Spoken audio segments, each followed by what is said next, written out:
Tulitaka kuwa huru na uhuru uwe wa nini? Wa kudumu.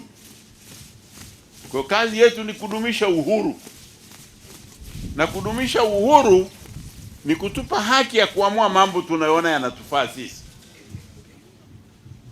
sio kutegemea wengine wawaambie mfanye nini. Mnaweza kushauriana nao, na tunashauriana nao kwa sababu sisi hatuna adui duniani, hatuna.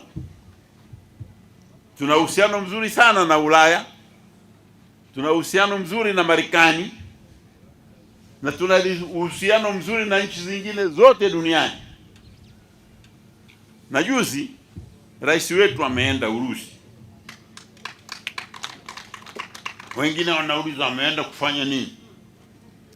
Mbona alipoenda China hamkuuliza? Mbona alipoenda Marekani hamkuuliza? Akienda Urusi unauliza ameenda kufanya nini? Ni mawazo yako kichwani tu ya kufikiri Marekani au Ulaya ya Magharibi ndio wenye dunia yao, lakini dunia ni yote.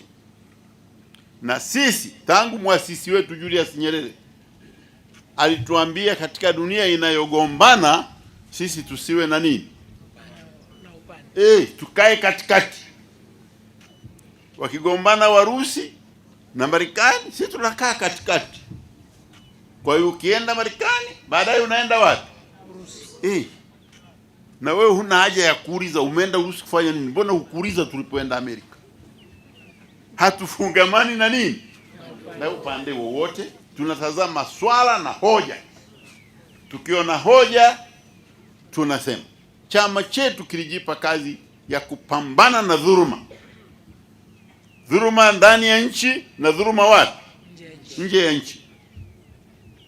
Hatuwezi kuungana na dhuluma na wala hatuwezi kulea dhuluma ndani ya nchi.